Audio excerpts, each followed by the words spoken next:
Halo, selamat malam pemirsa. Jumpa lagi bersama saya, Feby Nugraini, dalam acara Manage Your Mind. Money is not everything, but everything come from your mind. So, manage your mind. Nah, pemirsa, berbahagia sekali pada kesempatan hari ini saya masih dapat menjumpai Anda di rumah dalam kondisi yang sehat dan juga berbahagia tentunya. Nah, pemirsa, pada episode Manage Your Mind hari ini tentunya saya sudah memiliki tema, dan tema ini berkaitan dengan Hari Guru ya. Jadi nanti kita akan membahas tentang guru dari sudut pandang agama Hindu, karena bertepatan dengan Hari Guru yang jatuh di hari Jumat tanggal 25 November 2022 begitu. Jadi nanti kita akan membahas bagaimana sih guru di dalam sudut pandang agama Hindu, dan bagaimana agama Hindu nanti memandang guru, dan apakah guru yang sering kita lihat itu merupakan suatu guru yang sudah pas atau sudah sama dengan pandangan dari agama Hindu. Jadi langsung saja nanti kita bahas bersama dengan Bapak Sutomo. Nah, baik Bapak, selamat sore Bapak Sutomo. Selamat sore. Ya, jadi Bapak, kita akan membahas tentang guru dari sudut pandang agama Hindu. Tapi sebelum pembahasan dimulai, monggo Bapak mungkin ada sedikit perkenalan bersama dengan pemirsa Dhamma TV terlebih dahulu. Ya, baik pemirsa Dhamma TV di mana berada, saya sampaikan salam Pangayu, Pambagio, Panganjali, Om Awignamastu, Namo Siddham, Om Swastiastu. Semoga Sang Hyang Widiwasa senantiasa memberikan para nugraha kepada kita semua.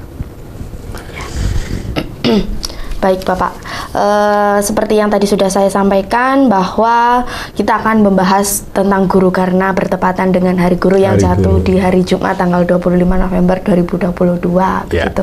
Nah, menurut Bapak Sutomo sendiri, guru itu diartikan sebagai apa? Karena kalau di dalam Jawa itu kan guru katanya digugu dan lan ditiru begitu. Nah, menurut Bapak Sutomo sendiri bagaimana pengertian guru? Baik Mbak Heni, jadi emang tanggal 25 November itu Hari Guru. Ya, tentunya kita paling tidak memberikan satu pemahaman lah terhadap masyarakat, khususnya di Malang Raya ini, ya, supaya tahu guru itu kayak apa gitu. Memang guru itu bahasa orang kuno dulu itu ya nek kira to bosone ya digugu ya iso ditiru gitu. Tapi guru dalam arti bahasa Sanskerta itu gu itu adalah gelap, ru itu adalah terang.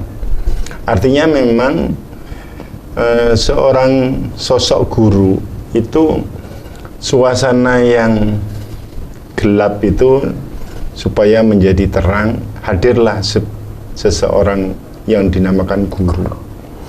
Jadi maknanya adalah hadir seseorang sebagai guru ini tentu akan membuat suasana itu menjadi terang, menjadi cerah, yang tadinya dari kegelapan. Itu Mbak ini, sementara yang dimaksud adalah bahasa Sanskerta guru itu adalah gelap menjadi terang. Gelap menjadi terang, ya guru. Jadi memang kehadiran guru bagi para murid-muridnya adalah penerang di dalam kegelapan, mungkin seperti itu ya. Betul. Bapak ya. Iya. Maka di dalam ya nyanyian-nyanyian yang sering kita dengar dulu itu kan guru ini adalah sebagai pelita. Ya. Jadi guru ini adalah sebagai patuladan, guru ini adalah sebagai pencerahan dalam kegelapan, khususnya di dalam ilmu pengetahuan. Ya. Betul. Maka guru ini patut harus digugu dan ditiru. Jadi pengertiannya luas, guru itu tidak hanya masalah ilmu pengetahuan saja, tetapi juga mengenai tingkah laku, budi pekerti, dan lain sebagainya. Ini sebagai panutan, tidak hanya di dalam bangku sekolahan saja, dalam pendidikan formal saja, tetapi di lingkungan kehidupan masyarakat, kehidupan sehari-hari ini guru selalu menjadi sorotan dan menjadi suri patuladan di dalam masyarakat secara luas. Betul. Dan di sini menurut saya tugas guru tidak mudah begitu ya Bapak. Betul. Guru Betul ini sekali. tidak mudah pekerjaannya. Beliau harus menjadi teladan bagi para murid-muridnya. Belum lagi teladan bagi orang-orang yang ada di sekitarnya. Di sekitarnya, di lingkungannya, begitu. Ya, itulah tugas yang diemban oleh seorang guru. Betul. Maka sebetulnya berbahagialah menjadi sosok seorang guru. Tetapi memang di sana sini tanda petik pengecualian ya. Ada oknum-oknum yang semestinya tidak harus demikian. Betul. Itu. Tapi secara umum pengertian guru ini adalah satu sosok patuladan yang harus menjadi panutan dalam kehidupan, baik di dalam pendidikan maupun di luar pendidikan. Betul, ya. Jadi untuk arti kata guru itu pemirsa ya, yang sudah tadi dijelaskan oleh Bapak Sutomo bahwa guru itu memiliki berbagai filosofi atau berbagai pengertian yang sangat luas ya, mulai dari filosofi Jawa yang digugulan ditiru, kemudian ada juga dari Sanskerta, gu yang artinya gelap, dan ru yang artinya terang, yang artinya penerang di dalam kegelapan, begitu. Nah, menurut Bapak Sutomo sendiri, mungkin Bapak sudah memiliki pengalaman yang banyak mengenai berjumpa dengan berbagai macam orang yang bisa dijadikan sebagai suri tauladan, begitu Bapak. Sejauh ini Bapak melihat fenomena-fenomena yang terjadi di Indonesia, khususnya mengenai guru yang katanya begitu Bapak harus diteladani, begitu, kemudian harus menjadi suri tauladan. Apakah semua guru sudah menerapkan hal tersebut, menjadi seorang tauladan dan yang harus diteladani? Iya. Ya, sebetulnya tadi sudah saya sampaikan bahwa hadirnya sebuah kata guru itu membuat terang dari kegelapan. Nah, sosok atau seseorang yang menjadi profesi sebagai guru ini masih belum semuanya, saya melihat masih belum semuanya yang menjadi penerang dalam kegelapan. Artinya ya mungkin masih sekian persen ya yang sudah bisa dikatakan sebagai patuladan, sebagai contoh, sebagai sosok yang bisa digugu dan bisa ditiru.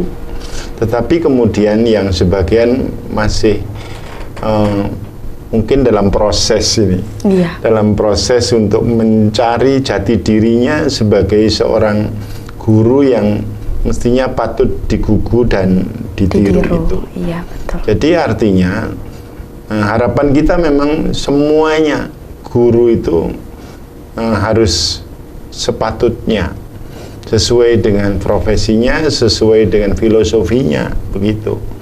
Harapan kita seperti itu. Mudah-mudahan nanti semuanya akan ke sana. Amin. Ya, betul. Ya. Nah, menjadi seorang guru kan tidak harus ini ya Bapak ya, dalam segi pendidikan saja, begitu. Karena seorang guru dalam segi pendidikan atau dalam sisi pendidikan kan sudah banyak sekali, begitu. Betul, ya. Guru yang keluar dari ranah pendidikan justru ini yang lebih sulit kalau menurut saya Pak ya. Betul. Iya. Iya.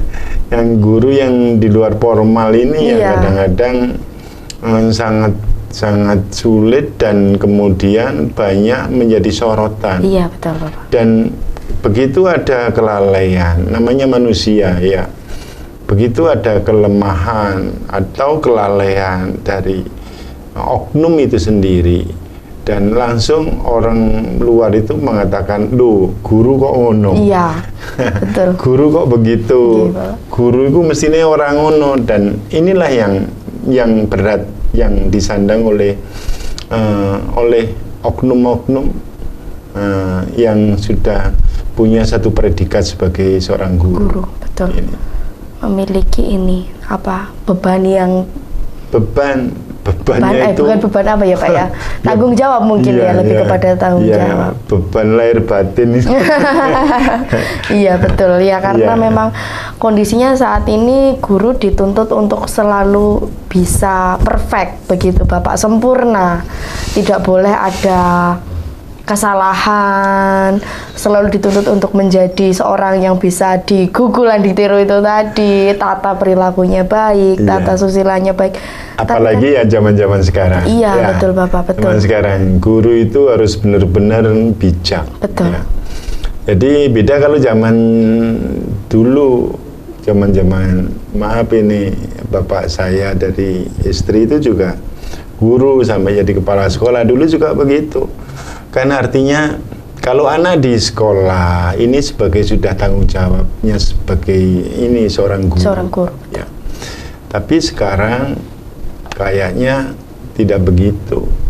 Begitu ada kesalahan dari anak itu, kemudian guru memberikan satu apa ini namanya saran, memberikan satu pelajaran yang endingnya adalah supaya ada efek jera. Tetapi kemudian orang tua dari si murid itu malah protes, komplain, sampai terjadi ya hiruk pikuk yang tak karu-karuan. Iya. Ini kan susah itu. Jadi maunya guru ini dituntut untuk terus memberikan satu apa ini namanya pengarahan pendidikan yang katakanlah 98 sempurna. Tetapi kemudian di sisi lain ternyata ada hal-hal yang masih belum bisa menerima sepenuhnya, terutama orang-orang tua yang masih belum bisa menyadari itu. Iya, betul. Itu Mbak Eni. Jadi memang begitu sulit untuk menjadi seorang guru ya, karena dituntut untuk selalu bisa mengayomi, tidak hanya mengayomi muridnya tetapi juga mengayomi mungkin beberapa orang-orang yang ada di sekitarnya seperti itu. Nah, baik pemirsa, kita masih akan melanjutkan lagi pembahasan kita mengenai guru dari sudut pandang agama Hindu. Untuk itu Anda jangan kemana-mana, kami akan kembali setelah jeda iklan berikut ini.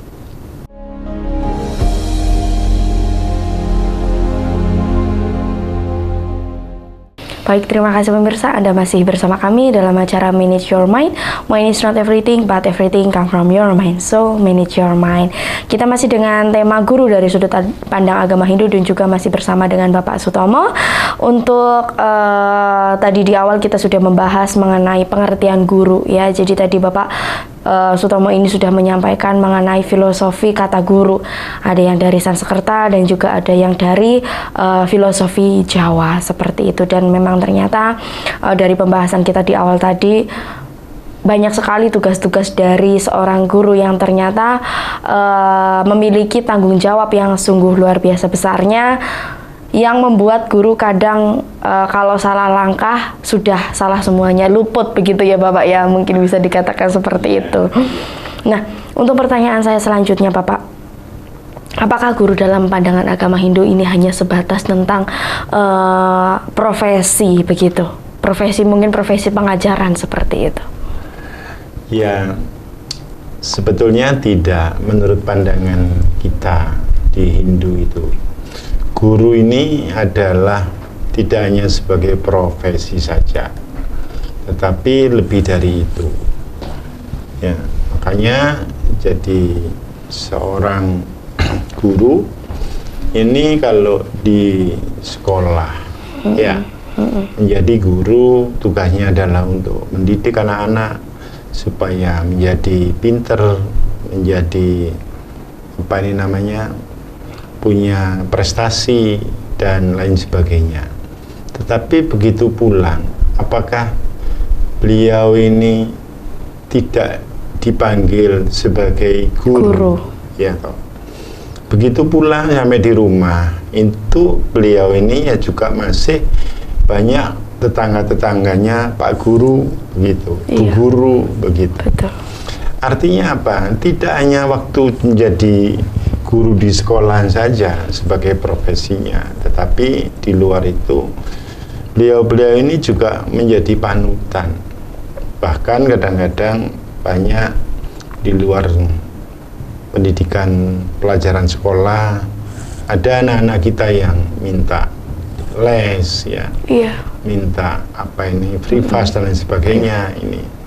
Ini kan menandakan bahwa beliau ini memang tidak hanya profesinya sebagai guru saja, tapi beliau di luar itu juga punya tanggung jawab besar untuk ikut mencerdaskan ya anak-anak bangsa ini. Ini yang harus dipikul beban berat sebagai seorang guru itu.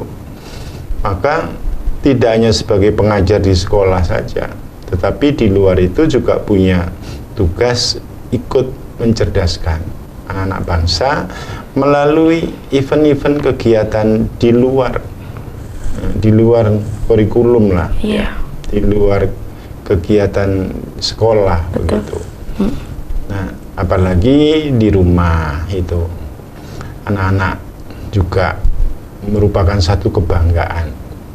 Istri juga merupakan satu tumpuan harapan melihat seorang sosok ayah yang profesinya sebagai guru ini selalu ikut menjaga itu. Bagaimana bahwa orang tua kita atau ayah kita ya ini supaya tetap punya satu penghormatan di mata masyarakat. Nah ini makanya dari pandangan Hindu, guru itu bukan sebagai profesi saja, tapi di luar itu juga punya tanggung jawab besar, ikut mencerdaskan lingkungan, ikut mencerdaskan anak-anak bangsa yang ada di wilayah kita masing-masing. Betul. Tetapi melihat fenomena saat ini Bapak, yang katanya ada beberapa orang yang mengatakan kalau misalnya kenapa sih kok jadi guru, ngapain sih jadi guru, padahal kan inilah, dengan berbagai stigma-stigma di masyarakat yang kadang cenderung merendahkan profesi seorang guru.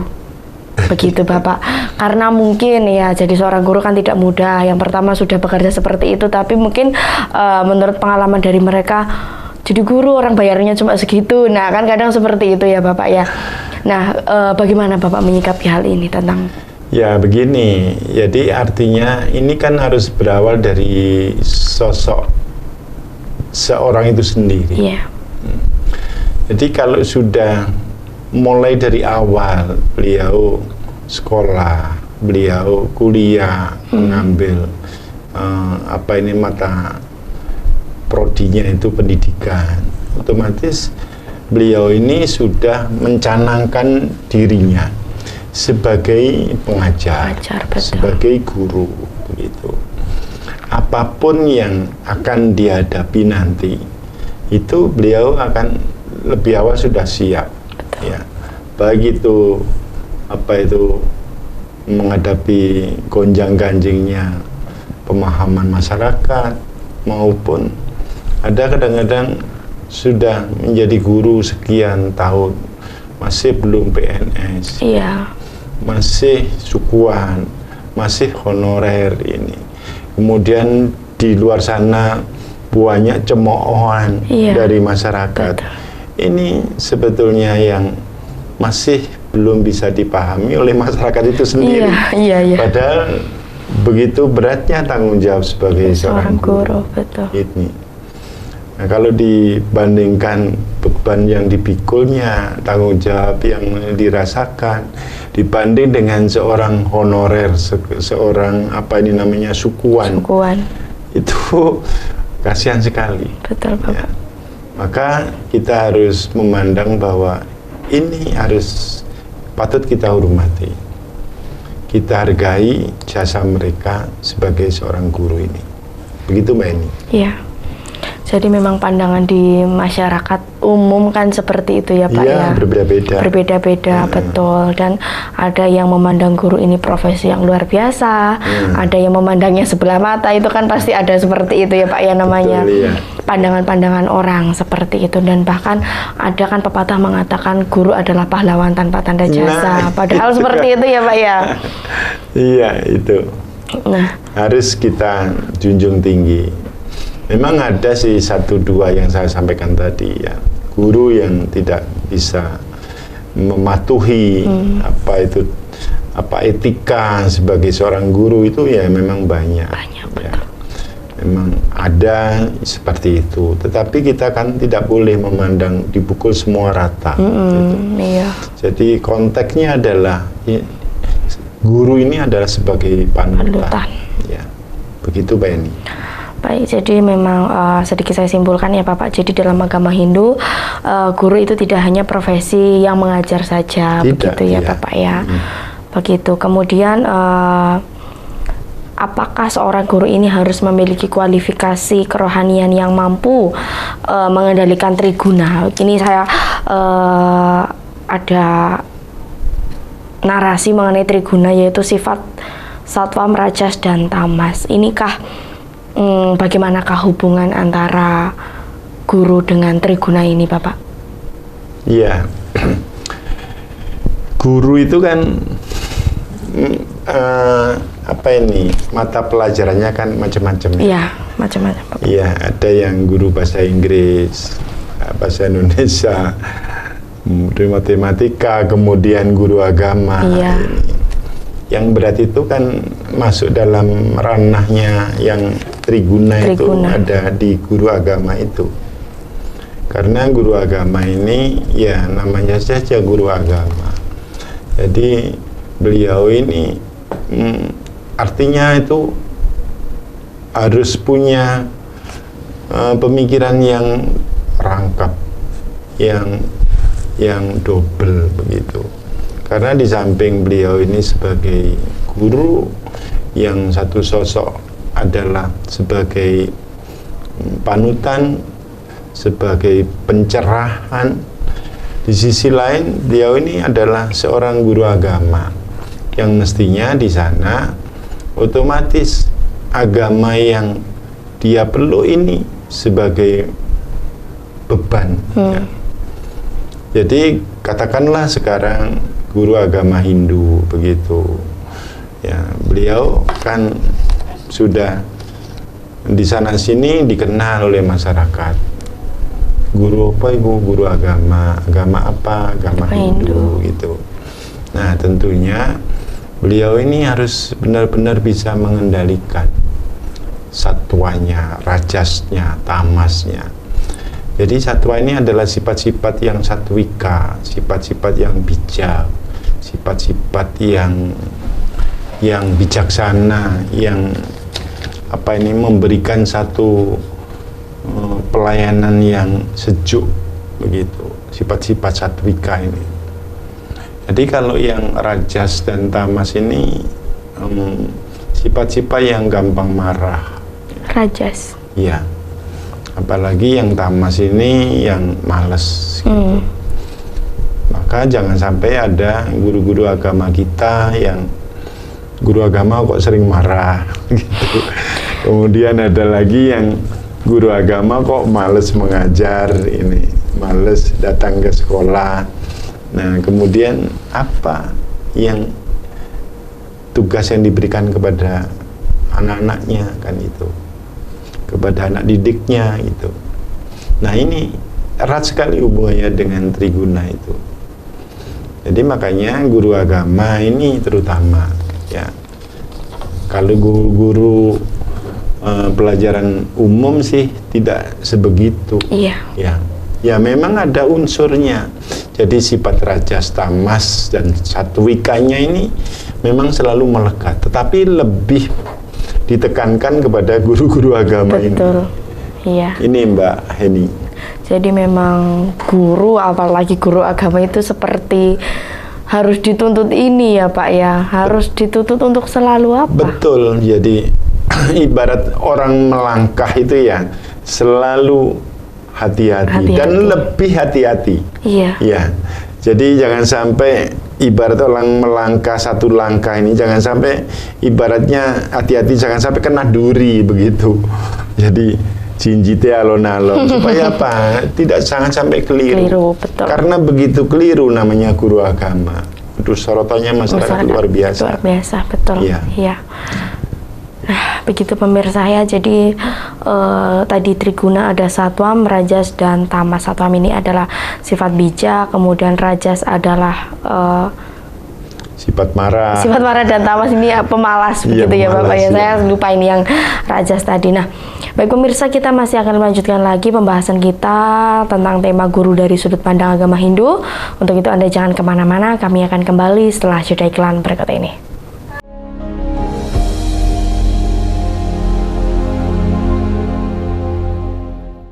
Pemirsa, Anda masih bersama kami dalam acara Manage Your Mind. Mind is not everything, but everything come from your mind. So, manage your mind.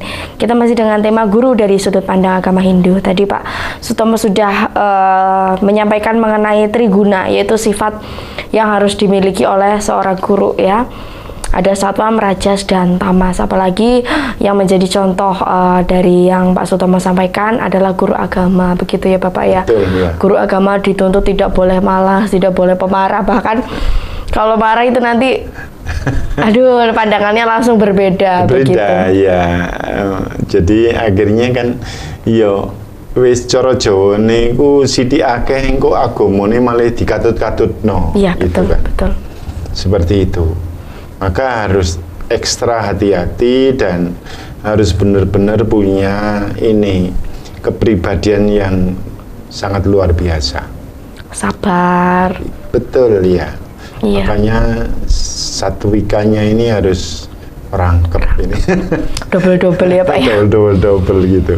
Mungkin makanya sekarang ini ya Pak ya, mencari guru agama ini sulit karena apa ya, tanggung jawabnya jauh lebih besar daripada guru yang ini ya. Iya, apalagi ya kalau boleh saya sampaikan, ini kan banyak juga di kalangan Hindu di Kabupaten Malang ini ya, guru agama yang sudah dituntut seperti itu, baik di dalam sekolah maupun di luar ini. Kemudian beliau ini masih belum ASN. Iya. Masih belum diangkat sebagai pegawai negeri. Ini kan luar biasa tantangannya. Iya. Jadi dari segi ekonomi juga perlu untuk diperhatikan. Jangan kemudian cuma disoroti dengan sikap dan perilakunya saja. Betul. Begitu Mbak Eni. Ya itu ya mengenai Triguna, sifat Satwam, Rajas, dan Tamas. Kemudian pertanyaan saya selanjutnya adalah di dalam agama Hindu kan ada yang namanya ajaran catur guru. Nah, ajaran catur guru ini bagaimana dan isinya itu apa saja Bapak dari keempat guru ini, catur guru? Ya, memang di ajaran Hindu itu ada yang namanya catur kang sinanggah guru, begitu lengkapnya. Jadi ada 4 yang harus kita pahami dan harus kita hormati, keempat guru ini. Jadi di sana ada guru Wisesa, ada guru Swadhyaya, kemudian ada guru pengajian, dan kemudian ada guru Rupaka. Jadi guru Swadhyaya ini satu bahasa. Sebetulnya yang dimaksud adalah Tuhan, Sang Hyang Widiwasa. Ini adalah guru kita, guru semua makhluk yang ada di dunia ini. Jadi memandang menurut konsep Hindu, Sang Hyang Widi ini sebagai guru Swadhyaya. Karena Sang Hyang Widi kita akhirnya ada. Karena Sang Hyang Widi akhirnya kita punya pemikiran, panca indera dan lengkap dengan segala pengaruh positif dan negatifnya. Ini makanya dinamakan guru Swadhyaya. Ini adalah yang menciptakan kita, yang menciptakan alam beserta isinya ini. Nah, kita sebagai manusia ini harus patuh terhadap guru Swadhyaya, kepada Sang Hyang Widi. Apa yang diberikan, apa yang sudah diterima oleh kita, ini berkat kekuasaan sang guru swadhyaya itu. Itu yang pertama. Kemudian yang kedua adalah guru rupaka. Guru rupaka ini adalah orang tua kita. Jadi bapak dan ibu itu. Jadi guru yang merupakan satu panutan kita. Maka kadang-kadang orang Jawa kuna dulu itu mengatakan wong tuamu iku ya pangeranmu itu. Jadi sing wajib mbok sembah, sing wajib mbok hormati, sing wajib mbok patuhi ya wong tuamu. Kedua orang tuamu iku lek kok patuhi, kowe bekteni padha karo kowe bakti karo Tuhanmu, kan begitu. Orang tua dulu itu kalau memberikan satu pitutur. Maka beliau ini sebagai guru rupaka yang membesarkan kita, yang ngopeni kita. Jadi ada bahasa wae dhewe niki cilik digedhekne, bodho dipinterne, orang dia apa-apa ditukokne, itu orang tua kita. Jadi beliau ini dianggap sebagai guru rupaka yang harus kita patuh, tuhu, bekti terhadap orang tua ini. Maka kalau kemudian kita tidak patuh kepada guru rupaka, kita akan menerima karma yang tidak baik, ya. Kita akan menerima hukum karma yang tidak baik. Nah, kalau kita tidak patuh terhadap orang tua kita, sama dengan kita berani terhadap Sang Maha Pencipta atau Sang Yang Widiwasa itu. Maka pandangan menurut Hindu, guru rupaka ini harus benar-benar kita hormati dan kita junjung tinggi sebagai pangejowantahan dari Sang Yang Widiwasa itu. Itu yang kedua. Kemudian yang ketiga adalah guru wisesa. Guru wisesa ini guru pemerintahan. Jadi ya pemerintahan mulai zaman dulu sampai zaman sekarang ini, menurut konsep Hindu kita itu harus patuh terhadap pemerintahan yang memerintah kita itu. Jadi apa yang menjadi peraturan-peraturan di dalam pemerintah, di dalam negara ini harus kita patuhi. Maka di dalam Hindu itu ada ajaran dharma agama dan dharma negara. Dharma agama itu berarti kita harus patuh terhadap ajaran-ajaran yang diberikan oleh agama kita. Kemudian dharma negara itu kita harus patuh terhadap apa yang diberikan peraturan-peraturan terhadap kita sebagai bagian dari masyarakat, bagian dari bangsa ini itu. Maka tidak ada alasan untuk kita tidak patuh terhadap guru wisesa. Itu. Karena kita bisa apa saja, kita bisa hidup kemudian difasilitasi dengan kondisi yang serba ya tentunya disesuaikan dengan kondisi kita masing-masing. Ini adalah fasilitas dari pemerintah kita. Untuk itu Hindu harus patuh terhadap guru wisesa itu. Dan yang terakhir adalah guru pengajian itu, guru yang memberikan pelajaran kita, memberikan pendidikan kita, baik itu di formal maupun yang non formal. Yang formal ya seperti guru-guru di sekolah itu. Kemudian yang non formal mungkin guru-guru di pasraman. Iya. Kan ada pura sana itu ada Balai Banjar. Balai Banjar itu tempat untuk memberikan pendidikan keagamaan, diberikan untuk belajar seni, belajar membuat sesaji, dan lain sebagainya. Ini juga bagian dari guru pengajian. Jadi makanya kita harus patuh terhadap guru pengajian karena beliau ini yang memberikan kecerdasan, memberikan ilmu terhadap anak-anak kita. Begitu Mbak Eni. Jadi itulah yang dinamakan dengan Catur Kang Sinanggah Guru itu. Catur Kang Sinanggah Guru, mulai dari guru swadaya yaitu Tuhan, kemudian guru wisesa itu pemimpin, guru pengajian itu guru di sekolah, dan guru rupaka itu adalah orang tua. Jadi itu adalah 4 macam guru di dalam ajaran agama Hindu. Yang ternyata di dunia nyata juga memang seperti itu nyatanya ya Bapak ya. Mengenai catur guru ini. Nah kemudian apakah catur guru ini sama dengan catur guru bakti Bapak? Iya, kalau catur guru bakti ini kan juga memang bagian dari perilaku. Iya. Jadi kalau catur Kang Sinanggah Guru ini perwujudan ya seperti sosok pemerintahan instansi, kemudian guru yang di pendidikan formal maupun orang tua termasuk Sang Hyang Widi gitu. Tapi kalau catur bakti ini kan lebih mengarah ke sikap kita, ke perilaku kita gitu.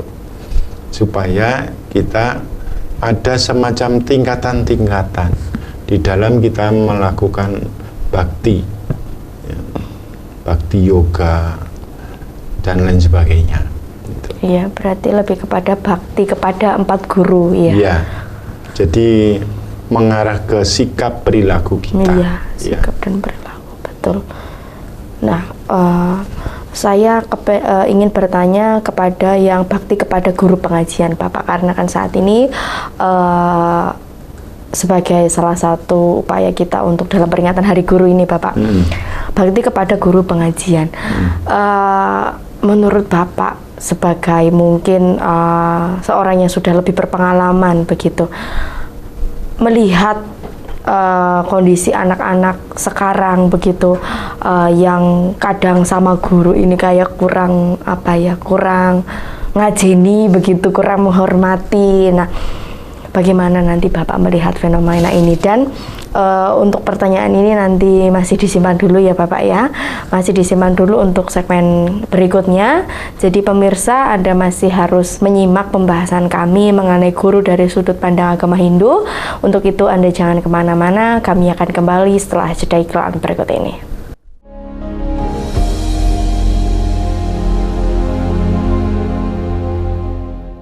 Baik, terima kasih pemirsa, Anda masih bersama kami dalam acara Manage Your Mind. Mind is not everything, but everything come from your mind. So, manage your mind. Nah, pemirsa, kita masih bersama dengan Bapak Sutomo dan juga masih dengan tema guru dari sudut pandang agama Hindu. Tadi sebelumnya saya ada pertanyaan kepada Bapak Sutomo mengenai bakti terhadap guru pengajian atau ke guru yang ada di sekolah, begitu Bapak. Nah, peristiwa saat ini kan banyak sekali murid-murid yang mungkin kurang ngajeni. Berbeda ketika zaman saya sekolah begitu Pak. Saya begitu takut dengan guru begitu, kalau guru sudah ada wajah-wajah marah saya langsung pokoknya kayak nyalinya menciut begitu. Tapi berbeda dengan anak-anak zaman saat ini begitu, zaman sekarang yang dengan guru itu seperti dengan temannya sendiri begitu. Kadang malah dia agak lebih berani begitu kepada gurunya. Nah, menyikapi hal ini dari Bapak Sutomo sendiri bagaimana? Ya, jadi gini Mbak Eni, saya pribadi sebetulnya prihatin ya melihat anak-anak kita yang sekarang ini mungkin sudah agak tidak begitu menghormati terhadap guru kita. Betul. Ya, sekali lagi saya prihatin sekali. Memang apa yang jenengan sampaikan tadi beda jauh zaman-zaman, apalagi zaman-zaman saya masih sekolah dulu di SD, apalagi ya. Kalau sudah gurunya datang itu sudah rebutan untuk ini mengambil tasnya. Tas, betul. Ya, iya. Untuk bisa dibawa gitu. Apalagi beliau mau sepeda ini diambil gitu. Ya, beda dengan sekarang. Mungkin sudah zamannya. Dan ini juga salah satu pengaruh dari ini kecanggihan teknologi ini. Ya. Jadi sudah tidak begitu hormat, tidak begitu ngajeni terhadap guru kita ini. Nah, di samping juga saya juga prihatin terus terang ini mengenai ini kurikulum tata etika ini loh. Iya Pak. Ya. Iya. Apa ini budi pekerti, pelajaran budi pekerti ini kenapa kok tidak dikuatkan lagi ini? Karena itu menyangkut juga masalah tata krama, menyangkut masalah unggah-ungguhnya anak-anak kita, dan ini menyangkut juga masalah moral. Untuk itu saya sebetulnya mengusulkan mungkin melalui hal-hal seperti inilah bisa didengarkan oleh yang berkepentingan dalam hal ini pemerintah, dinas pendidikan, bagaimana bisa memasukkan lagi yang namanya ajaran budi pekerti itu. Ini sangat memprihatinkan sekali. Orang ketemu gurunya saja kadang-kadang tidak mau menyapa. Betul. Padahal guru itu adalah satu panutan. Guru apa-apanya jadi guru. Muridnya kadang-kadang iso dadi jenderal, iso dadi insinyur, macam-macam muridnya. Tapi gurunya ya bangga dadi guru. Tetapi itu pun kadang-kadang tidak dihormati oleh anak-anak kita. Nah, ini yang sangat prihatin. Maka menurut saya ini harus ada semacam upaya, ya, upaya kita bersama. Ya, kalau namanya orang tua saja ini tidak bisa. Jadi supaya harus ada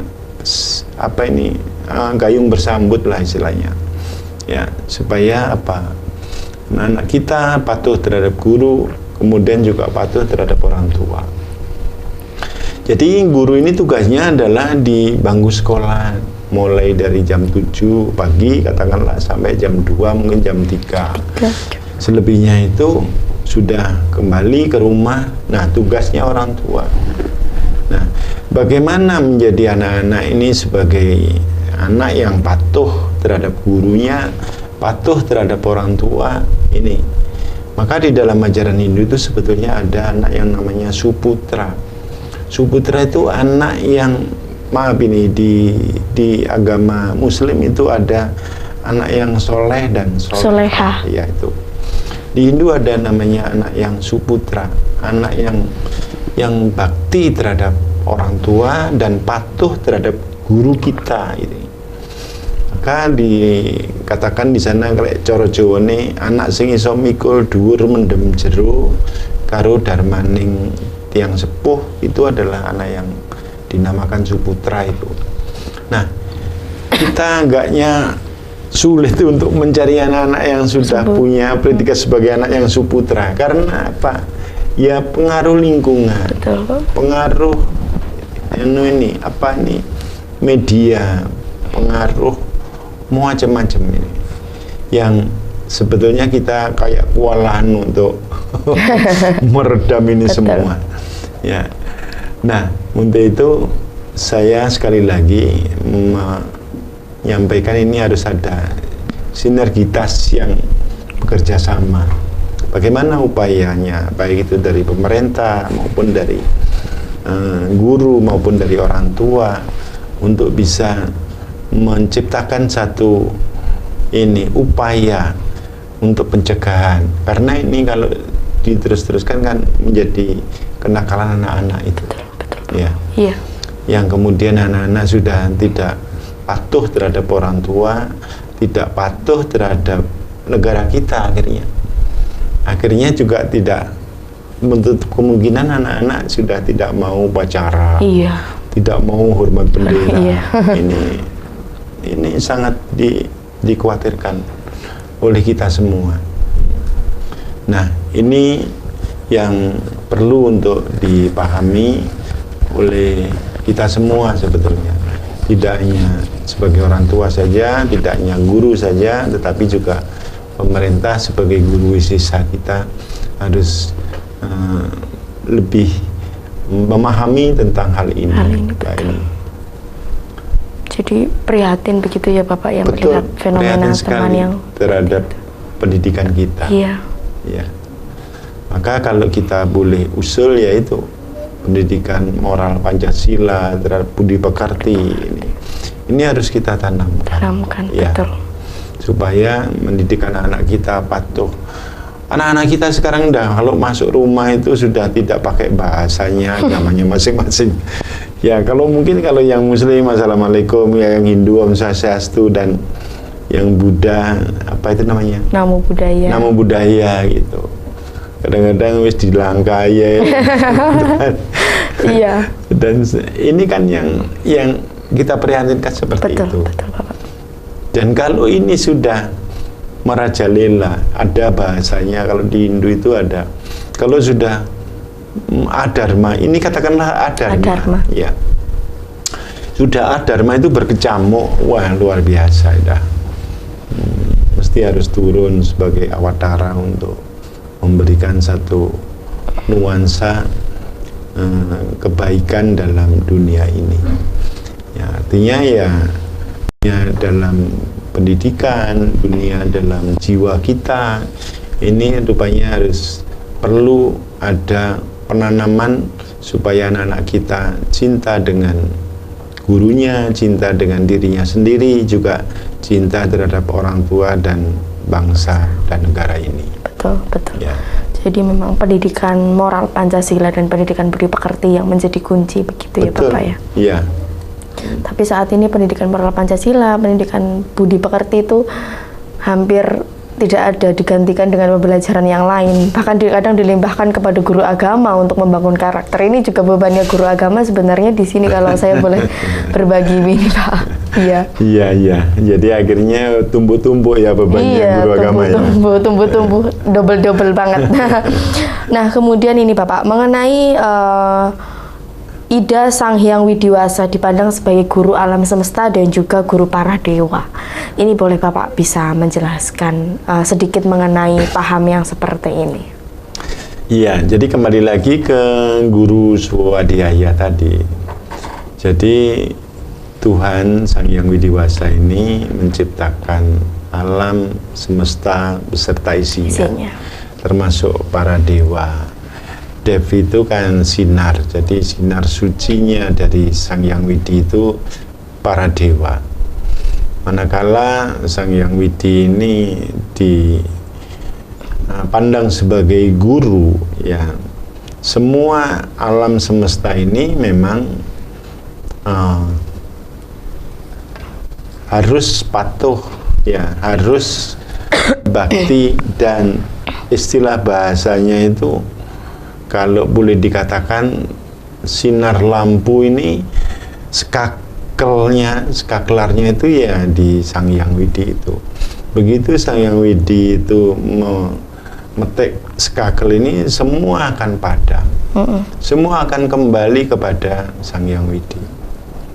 Maka di dalam kitab suci itu ada ya yang namanya Ananias Cintayam Tomam Yejarna Pariyupasate Tesam Nitya Biyuktanam Bajai Ahami Aham. Itu artinya alam semesta beserta isinya ini adalah semua ciptaanku. Jadi alam semesta ini tanpa aku tidak punya kekuatan apa-apa. Satu misal saya berhenti tidak bekerja, alam semesta ini akan mati karena aku. Itu bahasanya Sang Hyang Widi. Maka ini dianggap sebagai guru. Ya, oleh alam semesta itu. Iya. Begitu Mbak Eni. Yang menciptakan alam semesta dan isinya beserta para dewa. Begitu. Betul, ya Bapak. Nah, baik pemirsa, itu adalah pembahasan kita mengenai guru dari sudut pandang agama Hindu yang ternyata memang fenomena-fenomena guru di zaman saat ini berbanding terbalik dengan fenomena-fenomena guru yang mungkin di zaman Bapak Sutomo dan juga Bapak Ibu saya di rumah begitu ya Bapak ya. Nah, baik pemirsa, semoga dengan pembahasan ini kita bisa memaknai Hari Guru yang jatuh pada hari Jumat tanggal 25 November 2022 Dan semoga jasa guru ini menjadi pengingat bagi kita semua bahwa ternyata menjadi seorang guru itu bukanlah pekerjaan yang mudah begitu. Nah, baik Bapak Sutomo, saya ucapkan terima kasih atas waktu yang Bapak berikan berbincang bersama saya di sini seputar dengan guru dari sudut pandang agama Hindu. Semoga apa yang Bapak sampaikan ini bisa menjadi pembelajaran bagi masyarakat di luar sana yang saat ini menonton acara Manage Your Mind seperti itu. Dan saya juga ucapkan terima kasih kepada pemirsa Dharma TV yang sudah setia menemani saya dan juga Bapak Sutomo untuk berbincang seputar guru dari sudut pandang agama Hindu. Dan kini tiba waktunya saya beserta Bapak Sutomo dan segenap kru Dharma TV undur diri dari hadapan Anda. Dan jangan lupa tetap saksikan Manage Your Mind setiap hari Selasa pukul 7 malam hanya di Dharma TV. Akhir kata dari saya, selamat malam.